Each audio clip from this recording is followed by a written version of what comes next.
വളരെ വളരെ വളരെ ഇമ്പോർട്ടന്റ് ആയിട്ടുള്ള കോഴ്സ് ആണ് ഇന്ന് സെലക്ട് ചെയ്തിരിക്കുന്നത്. ജെപിഷൻ എക്സാം ആയിക്കോട്ടെ, സ്റ്റാഫ് നഴ്സ് എക്സാം ആയിക്കോട്ടെ, ഓർസെറ്റ് നഴ്സിംഗ് ഓഫീസർ എക്സാം ആയിക്കോട്ടെ, എല്ലാ എക്സാംസിനും ഒരുപോലെ പ്രയോജനപ്പെടുന്ന ഒരു ടോപ്പിക്കാണ്. Welcome to Edus academy.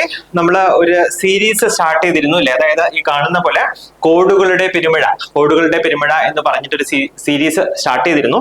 ഇന്ന് അതിന്റെ സീസൺ 3 ആണ് കേട്ടോ. നമ്മൾ കഴിഞ്ഞ ക്ലാസ്സിൽ ഡിസ്കസ് ചെയ്തത് OBGയിൽ നിന്നുള്ള വളരെ ഇമ്പോർട്ടന്റ് ആയിട്ടുള്ള കുറച്ച് കോഡ്സ് ആണ്. അപ്പൊ നമ്മൾ ഇന്ന് സ്വാഭാവികമായിട്ട് എന്തായിരിക്കും, OBG കഴിഞ്ഞാൽ പെഡിയാട്രിക്സ് അല്ലേ? ഇന്ന് നമ്മൾ പെഡിയാട്രിക്സിൽ നിന്നുള്ള കുറച്ച് കോഡ്സ് ആണ് ഡിസ്കസ് ചെയ്യാനായിട്ട് പോകുന്നത്. വളരെ വളരെ വളരെ ഇമ്പോർട്ടന്റ് ആയിട്ടുള്ള കോഡ്സ് ആണ് ഇന്ന് സെലക്ട് ചെയ്തിരിക്കുന്നത്. അതുകൊണ്ട് തന്നെ ഈ വീഡിയോ ആരും ദയവേത് സ്കിപ്പ് ചെയ്യാതെ മുഴുവനായിട്ട് കാണുക. നിങ്ങളുടെ എല്ലാ എക്സാമിനും പ്രയോജനപ്പെടും. വരുന്ന ജെപിഷൻ എക്സാം ആയിക്കോട്ടെ, സ്റ്റാഫ് നഴ്സ് എക്സാം ആയിക്കോട്ടെ, അതല്ല നമ്മുടെ നോർസെറ്റ് നഴ്സിംഗ് ഓഫീസർ എക്സാം ആയിക്കോട്ടെ, എല്ലാ എക്സാംസിനും ഒരുപോലെ പ്രയോജനപ്പെടുന്ന ഒരു ടോപ്പിക്കാണ് നമ്മൾ ഇന്ന് എടുത്തിരിക്കുന്നത്. വളരെ വളരെ വേഗത്തിൽ ടൈം വേസ്റ്റ് ചെയ്യാതെ നമുക്ക് അതിന്റെ ഡിസ്കഷനിലേക്ക് പോകാം. നമ്മൾ ആദ്യമായിട്ട് ഡിസ്കസ് ചെയ്യാനായിട്ട് പോകുന്നത് ടൈപ്സ് ഓഫ് പ്ലേ. വളരെ ഇമ്പോർട്ടന്റ് ആയിട്ടുള്ള ഒരു ടോപ്പിക്കാണ് പ്ലേ തെറാപ്പി അല്ലെ, അല്ലെങ്കിൽ ടൈപ്സ് ഓഫ് പ്ലേ. നമ്മുടെ പീഡിയാട്രിക്സിൽ വളരെ ഇമ്പോർട്ടന്റ് ആയിട്ടുള്ള ഒരു ടോപ്പിക്കാണ്. അപ്പം അതിൽ നമുക്ക് ടൈപ്സ് ഓഫ് പ്ലേ ഒന്ന് നോക്കാം. ഒന്നാമതായിട്ട് അതിന്റെ കോഡ് എന്താ വരിക? US കാപ്പ കേട്ടോ, US കാപ്പ. അപ്പം U for unoccupied play, then S for solitary play, C for cooperative play, then A for associative play, then P for parallel play and A for autonomous അല്ലെങ്കിൽ ഓൾ ലുക്കർ പ്ലേ കേട്ടോ. അപ്പൊ ഇതാണ് types of play വരിക. ഇതിൽ actually unoccupied play, solitary play ഞാനത് പറഞ്ഞു തരാം. എന്താണ് ഈ അൺഒക്കുപൈഡ് പ്ലേ വരിക? അൺഒക്കുപൈഡ് പ്ലേ വരുമ്പോൾ അവിടെ ആക്ച്വലി സ്ട്രക്ചേർഡ് ആയിട്ടുള്ള ഒരു പ്ലേ അല്ല വരുന്നത്. എന്താണ്, കുഞ്ഞ് വെറുതെ ഇങ്ങനെ കിടന്നിട്ട് സറൗണ്ടിങ് ഒക്കെ ഒന്ന് നോക്കുന്നു. സോ അതാണ് ആക്ച്വലി അൺഒക്കുപൈഡ് പ്ലേ വരിക. ഇതൊരു സ്ട്രക്ചേർഡ് ആയിട്ടുള്ള ഒരു പ്ലേ അല്ല. സോ അൺഒക്കുപൈഡ് പ്ലേ നമ്മൾ സാധാരണ കാണുന്നത് ബർത്ത് ടു മന്ത്സിലാണ്. ഇവിടെ റാൻഡം ആയിട്ടുള്ള ബോഡി മൂവ്മെന്റ്സ് മാത്രമേ വരുന്നുള്ളൂ. നെക്സ്റ്റ് എന്താണ്? Solitary play. സോളിറ്ററി പ്ലേ എന്ന് പറഞ്ഞാൽ കുഞ്ഞ് കളിപ്പാട്ടം വെച്ചിട്ട്, അതായത് ഒരു സ്ട്രക്ചേർഡ് പ്ലേ ആണ്, പക്ഷേ കുഞ്ഞ് കളിപ്പാട്ടം വെച്ചിട്ട് സ്വന്തമായിട്ട് തന്നെ കളിക്കുന്നു. പ്രത്യേകിച്ച് അത് ടോഡ്ലർ ഏജിലൊക്കെയാണ് ഈ സോളിറ്ററി പ്ലേ നമുക്ക് കാണാനായിട്ട് കഴിയുക. മൂന്നാമതായിട്ട് ഞാൻ പറഞ്ഞു US കാപ്പ അല്ലെ. മൂന്നാമത് Cയിൽ ഞാൻ പറഞ്ഞു അത് കോഓപ്പറേറ്റീവ് പ്ലേ ആണ്. Cooperative play. അപ്പൊ കോഓപ്പറേറ്റീവ് പ്ലേ സാധാരണ കാണുക ഈ കുഞ്ഞുങ്ങൾ തമ്മിൽ അങ്ങോട്ടും ഇങ്ങോട്ടും സഹകരിച്ച് ഒരു കോമൺ ഗോളില് അല്ലെങ്കിൽ ഒരു കോമൺ ഗോൾ എയിം ചെയ്തിട്ട് കളിക്കുന്ന കളിയാണ് കോഓപ്പറേറ്റീവ് പ്ലേ എന്ന് പറയുക. സാധാരണ പ്രീ സ്കൂൾ ചിൽഡ്രനിലും അതുപോലെ സ്കൂൾ ഏജ് ചിൽഡ്രനിലും സ്പെസിഫിക് ആയിട്ട് നമുക്ക് ഏജ് പറഞ്ഞു കഴിഞ്ഞാൽ 4 to 6 ഇയേഴ്സിലാണ് ഈ കോഓപ്പറേറ്റീവ് പ്ലേ നമുക്ക് കാണാനായിട്ട് കഴിയുന്നത് കേട്ടോ. 4 to 6 years cooperative play 4 to 6 years. Next വരുന്നത് നമ്മുടെ അസോസിയേറ്റീവ് പ്ലേ ആണ്. ഇത് ആക്ച്വലി പ്രീ സ്കൂൾ ചിൽഡ്രനിലാണ് കാണുക. ലൂസ്ലി ഓർഗനൈസ്ഡ് പ്ലേ ആണ്. അതായത് അസോസിയേറ്റീവ് പ്ലേ എന്ന് പറയുമ്പോഴത്തേക്ക് നിങ്ങൾ പ്രത്യേകിച്ച് ഒരു 3 to 4 ഇയേഴ്സ് കേട്ടോ, 3 to 4 ഇയേഴ്സ് ആയിട്ടുള്ള കുഞ്ഞുങ്ങളെയൊക്കെ നിങ്ങൾ കാണുമ്പോൾ നിങ്ങൾ ശ്രദ്ധിച്ച് നോക്കിയാൽ മതി, അവർ ആക്ച്വലി അസോസിയേറ്റ് ചെയ്തിട്ടാണ് കളിക്കുക. അതായത് അവര് കളിപ്പാട്ടമൊക്കെ ഷെയർ ചെയ്യും. ഇപ്പം ഈ സെയിം 3 to 4 ഇയേഴ്സിലുള്ള 2 കുട്ടികൾ ഉണ്ടെന്നിരിക്കട്ടെ, അവരെന്താണ് കളിപ്പാട്ടമൊക്കെ ഷെയർ ചെയ്യും, പക്ഷെ അവർ ഒരുമിച്ച് ഒരു കോമൺ ഗോളിലേക്ക് അല്ലെങ്കിൽ കോമൺ എയിമിലേക്ക് അവർ എത്താനായിട്ട് ശ്രമിക്കുന്നില്ല, അല്ലെങ്കിൽ കോമൺ ഗോൾ വെച്ചിട്ട് അവര് പ്ലേയിൽ ഏർപ്പെടുന്നില്ല. ഇതിനെയാണ് നമ്മൾ ആക്ച്വലി അസോസിയേറ്റഡ് പ്ലേ എന്ന് പറയുക. ഇത് ഒരു ലൂസ്ലി ഓർഗനൈസ്ഡ് പ്ലേ, കാരണം അവർക്ക് കോമൺ ആയിട്ടൊരു ഗോൾ അച്ചീവ് ചെയ്യുന്നില്ല. അതുകൊണ്ടാണ് ഇതിനെ ലൂസ്ലി ഓർഗനൈസ്ഡ് പ്ലേ എന്ന് പറയുന്നത്. നെക്സ്റ്റ് ടൈപ്പ് വരുന്നത് CAPAയില് P വരുന്നത് പാരലൽ പ്ലേ ആണ്. പാരലൽ പ്ലേ എന്ന് പറയുമ്പോഴത്തേക്ക് play along side without any interaction. അവിടെ ആക്ച്വലി ഇന്ററാക്ഷനും കാര്യങ്ങളും ഒന്നും വരുന്നില്ല. അവരെന്താണ് അപ്പുറത്തും ഇപ്പുറത്തും കുട്ടികളിൽ നിന്ന് കളിക്കുന്നു. സാധാരണ 18 months to 2 ഇയേഴ്സിലാണ് കാണുക. നെക്സ്റ്റ് വരുന്നത് ഓട്ടോണോമസ് പ്ലേ അല്ലെങ്കിൽ ഓൺ ലുക്കർ പ്ലേ ആണ്. ഇത് അഗെയിൻ ടോഡ്ലർ ഗ്രൂപ്പിൽ നമുക്ക് കാണാം. Child watchers other children's play, ബാക്കിയുള്ള കുട്ടികളുടെ കളിയൊക്കെ ഇന്ന് കണ്ടുകൊണ്ടിരിക്കുന്നു. ഇതാണ് ഓട്ടോണോമസ് അല്ലെങ്കിൽ ഓൺ ലുക്കർ പ്ലേ എന്ന് പറയുക കേട്ടോ. നെക്സ്റ്റ് നമ്മൾ കാണുന്നത് causes of diarrhoea in children. അപ്പൊ നമുക്ക് അതിന് 5 C's എന്ന് പറയാം കേട്ടോ. Causes of diarrhoea in children. ഒന്ന് Crohn's disease, next is colitis, that is ulcerative colitis, then C for celiac disease, then again C for cow's milk intolerance, and again C for cystic fibrosis. ഇതാണ് actually causes of diarrhoea in children പറയുക.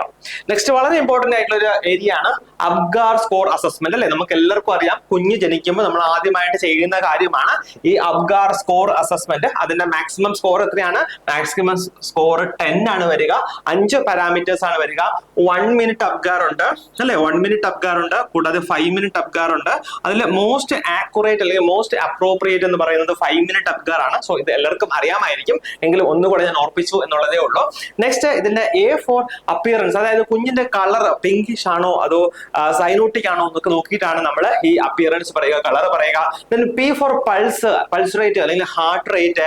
Then G for grimace അല്ലെങ്കിൽ reflex irritability. Then A again for A for activity അല്ലെങ്കിൽ muscle tone. Then R for respiration അല്ലെങ്കിൽ breathing effort. So ഇതാണ് നമ്മുടെ Apgar സ്കോറിന്റെ mnemonic അല്ലെങ്കിൽ code വരിക.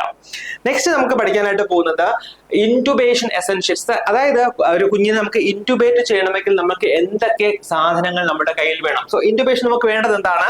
വളരെ രസകരമായിട്ടുള്ള ഒരു ന്യൂമോണിക് ആണ്. നമുക്ക് ക്ലോസറ്റ് വേണം അല്ലെ, ക്ലോസറ്റ് വേണം. എന്തിനാണ്? ഇൻറ്റുബേഷന് വേണ്ടി. അപ്പം അതിൽ എന്തൊക്കെയാ വരിക? സി ഫോർ ക്ലോക്ക് കേട്ടോ, സി ഫോർ ക്ലോക്ക് അല്ലെങ്കിൽ watch. Then L for laryngoscope വേണം. Then O for oxygen delivery system, like Ambu bag പോലെയുള്ള ഓക്സിജൻ ഡെലിവറി സിസ്റ്റം വേണം. Then again S for stethoscope അല്ലെങ്കിൽ സക്ഷൻ അപ്പാരറ്റസ് വേണം. Then E for endotracheal tubes along with stylet വേണം. Then T for tape അല്ലെങ്കിൽ plaster വേണം. So ഇതാണ് നമ്മുടെ intubation എസെൻഷ്യൽസിന്റെ ന്യൂമോണിക് വരിക. എന്താണ്? Closet, C for clock, L four laryngoscope, O for oxygen delivery system, S for stethoscope or suction apparatus, E for endotracheal tube with stylet and T for tape. കേട്ടോ, മനസ്സിലായല്ലോ. Next cyanotic congenital heart disease. നമ്മൾ actually heart disease പഠിക്കുമ്പോൾ രണ്ട് തരത്തിലുള്ളതാണ് main ആയിട്ട് പഠിക്കുക അല്ലേ. അതായത് ഒന്ന് സൈനോട്ടിക് കൺജനൈറ്റൽ ഹാർട്ട് ഡിസീസ്, അവിടെ actually mixing up of blood, oxygenated ബ്ലഡും അൺഓക്സിജനേറ്റഡ് ബ്ലഡുമായിട്ടുള്ള മിക്സിംഗ് നടക്കുന്നുണ്ട്. സോ അതുകൊണ്ട് തന്നെ അവിടെ ആക്ച്വലി സയനോസിസ് കേട്ടോ, അവിടെ ആക്ച്വലി സൈനോസിസ് വരുന്നുണ്ട്. So cyanotic congenital heart disease ഏതൊക്കെയാണ്? 5 T's ആണ് കേട്ടോ. 5 T's ആണ് ആക്ച്വലി സൈനോട്ടിക് കൺജനൈറ്റൽ ഹാർട്ട് ഡിസീസിന്റെ ന്യൂമോണിക് വരിക. എന്തൊക്കെയാണത്? ഒന്ന് ട്രങ്കസ് ആർട്ടീരിയോസിസ്. അറിയാം അല്ലെ, ആക്ച്വലി ഈ ട്രങ്കസ് ആർട്ടീരിയോസിസ് എന്ന സ്ട്രക്ചറിൽ നിന്നാണ് നമ്മുടെ ഗ്രേറ്റർ ബ്ലഡ് വെസൽസ് ആയിട്ടുള്ള പൾമിനറി ആർട്ടറി, അയോർട്ടയൊക്കെ അത് ഡിവൈഡ് ചെയ്തു പോകുക. സോ ആ ഡിവിഷൻ നടക്കാതിരിക്കുമ്പോഴത്തേക്കാണ് ഈ ട്രങ്കസ് ആർട്ടീരിയോസിസ് വരിക. Then next T for transposition of great arteries, അതായത് പൾമിനറി ആർട്ടറിയും ഹയോട്ടയും അങ്ങോട്ടും ഇങ്ങോട്ടും മാറിപ്പോകുന്നു. Transposition of great arteries. Then again T for tricuspid atresia, അതായത് നമ്മുടെ ട്രൈകസ്പിഡ് വാൽവ് ഏത് സൈഡിലാണ്? റൈറ്റ് സൈഡിലാണ് വരിക അല്ലെ, റൈറ്റ് സൈഡിലാണ് നമ്മുടെ ട്രൈകസ്പിഡ് വാൽവ് വരിക. സോ അത് ഫോം ചെയ്യാതിരിക്കുന്നു അല്ലെങ്കിൽ അബ്നോർമലി ഫോം ചെയ്യുന്നു. Then again T for tetralogy of Fallot. Again next വളരെ ഇമ്പോർട്ടന്റ് ആയിട്ടുള്ള ഏരിയ ആണ് tetralogy of Fallot. Then last T for total anomalous pulmonary venous return. So ഇതാണ് നമ്മുടെ സൈനോട്ടിക് കൺജനൈറ്റൽ ഹാർട്ട് ഡിസീസിന്റെ കോഡ് വരിക. 5 T's ആണ് വരിക കേട്ടോ. Next tetralogy of Fallot. ഞാൻ നേരത്തെ പറഞ്ഞിരുന്നു വളരെ ഇമ്പോർട്ടന്റ് ആയിട്ടുള്ള ഒരു ഏരിയ ആണ് ഈ ടെട്രോളജി ഓഫ് ഫാലറ്റ്. എല്ലാവർക്കും അറിയാം അല്ലെ, ടെട്രോളജി എന്ന് പറഞ്ഞാൽ എത്രയാണ്? 4 കണ്ടീഷൻസ് ആയിരിക്കും ടെട്രോളജിയിൽ വരിക. സോ അതിന്റെ ന്യൂമോണിക് എന്താണ്? PRVO അല്ലെങ്കിൽ എന്താണ്? Please remember our ventricles. നമുക്ക് എപ്പോഴും നമ്മുടെ വെൻട്രിക്കിൾസിനെ കുറിച്ച് ഓർമ്മ വേണം. അതാണ് please remember our ventricles. P for pulmonary stenosis. Then R for right ventricular hypertrophy. Then V for VSD അല്ലെങ്കിൽ ventricular septal defect and O for overriding of aorta.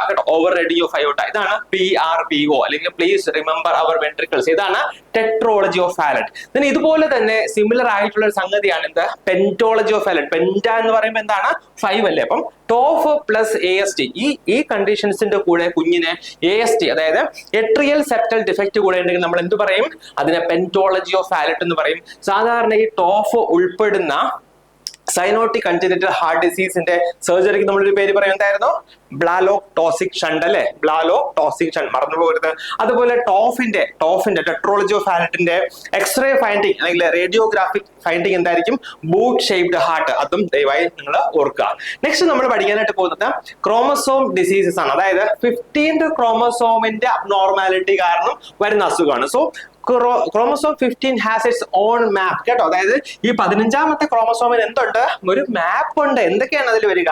M for Marfan syndrome, then A for Angelman syndrome and P for Prader Willi syndrome കേട്ടോ. അപ്പം chromosome 15ന്റെ abnormality കൊണ്ടുവരുന്ന അസുഖം എന്തൊക്കെയാണ്? ഒന്ന് Marfan syndrome, then Angelman syndrome and last one is Prader Willi syndrome. So map കേട്ടോ, അത് ഓർക്കുക. Then Down syndrome pathology important ആണ്. ഡൗൺ സിൻഡ്രോം എന്നൊരു ക്വസ്റ്റ്യൻ ഉറപ്പാണ്. സോ ഡൗൺ സിൻഡ്രോം സിൻഡ്രോം പത്തോളജിയുടെ കോഡ് എന്താ വരിക? ഡൗൺ തന്നെയാണ് ഡൗൺ സിൻഡ്രോം പത്തോളജി അല്ലെങ്കിൽ ഡൗൺ സിൻഡ്രോമിന്റെ പത്തോളജിയുടെ കോഡ് വരിക. എന്തൊക്കെയാണ്? ഡിക്രീസ്ഡ് AFP അല്ലെ, ആൽഫ ഫീറ്റോ പ്രോട്ടീൻ നമ്മൾ അസോസിയേറ്റ് ചെയ്യുന്നതാണ്, നമ്മുടെ പ്രഗ്നൻസിയുടെ ടൈമിൽ അസോസിയേറ്റ് ചെയ്യുന്നതാണ്. So decreased alpha ഫീറ്റോ protein. Then 1 extra chromosome, അതായത് ട്രൈസോമി 21 എന്നാണ് നമ്മൾ ഇതിന് പറയല്ലേ, ട്രൈസോമി 21 എന്നാ പറയല്ലേ. സോ 21ാമത്തെ ക്രോമസോമിൽ ഒരെണ്ണം എക്സ്ട്രാ ആയിരിക്കും. Then women of advance stage, especially 35 ഇയേഴ്സിലൊക്കെ എബോവ് ആണെങ്കിൽ വരാം എന്നാണ് പറയുക, women of advance stage. Then ഇത് ഇമ്പോർട്ടന്റ് ആണ്, ഇത് ഒരു പ്രാവശ്യം ചോദിച്ചിട്ടുള്ളതാണെങ്കിൽ ഇനിയും ചോദിക്കും.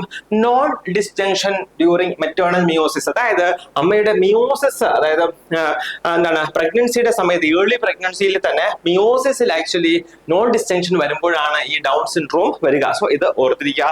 നെക്സ്റ്റ് ഇജക്ഷൻ സിസ്റ്റോളിക് മർമറിന്റെ ന്യൂമോണിക്സ് ആണ്, അതായത് ഏതൊക്കെ കണ്ടീഷനിലാണ് ഇജക്ഷൻ സിസ്റ്റോളിക് മർമർ ഉണ്ടാകുക. അതിന്റെ ന്യൂമോണിക് എന്താണ്? Past, PAST. P for pulmonary stenosis, then A for aortic stenosis, S for severe anemia, and again D for defect, അതായത് atrial septal defect. സോ ഇതാണ് ejection systolic മർമറിന്റെ mnemonic വരിക.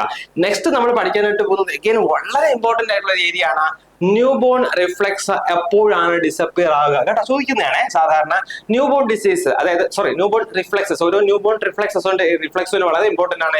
ഈ റിഫ്ലെക്സ് ഒക്കെ എപ്പോഴാണ് disappear ആകുന്നത്? ഇതിന് ആക്ച്വലി ഒരു റൂൾ ഉണ്ട്, 2, 4, 6, 12 കേട്ടോ. 2, 4, 6, 12, 2 മണി, 4 മണി, 6 മണി, 12 മണി, അങ്ങനെ ഓർത്താൽ മതി. എന്താണ് ഇതിന്റെ കോഡ്? റൂട്ട് അറ്റ് 2 കേട്ടോ, root at 2, move at 4, grab at 6, balance at 12. എന്താണ്? root at 2, move at 4, grab at 6 and balance at 12. എന്താണ്? 2 മാസത്തിൽ കുഞ്ഞ് എന്ത് ചെയ്യുന്നു? കുഞ്ഞ് എന്ത് ഡിസപ്പിയർ ആകുന്നു? Routing and sucking reflex disappears. Then 4 months ആണെങ്കിലോ മോറോ റിഫ്ലെക്സ് ഡിസപ്പിയേഴ്സ്, അതാണ് move at 4. Then grab at 6 അല്ലേ, 6 months എന്താണ്? പാമാർ ഗ്രാസ്പ് ഡിസപ്പിയർ ആകുന്നു. ബാലൻസ് അറ്റ് 12, അതായത് 12 months എന്താണ്? ബാബിൻസ്കി റിഫ്ലെക്സ് ഡിസപ്പിയർ ആകുന്നു. ഇതാണ് ന്യൂബോൺ റിഫ്ലെക്സും അതിന്റെ ഏജ് ഓഫ് ഡിസപ്പിയറൻസ് കേട്ടോ. അപ്പം നമ്മൾ വളരെ ഇമ്പോർട്ടന്റ് ആയിട്ടുള്ള കുറച്ച് കോഡ്സ് അല്ലെങ്കിൽ കുറച്ച് ന്യൂമോണിക്സ് ആണ് നമ്മൾ പീഡിയാട്രിക്സ് എന്നുള്ളതാണ് ഇന്ന് ഡിസ്കസ് ചെയ്തത്. സോ നിങ്ങൾ വളരെ നന്നായിട്ട് പഠിക്കുക, നിങ്ങളുടെ വരുന്ന എല്ലാ എക്സാമിനും ഉറപ്പായിട്ടും ഉപകാരപ്പെടും. നന്നായിട്ട് പഠിക്കുക. All the best for your exams.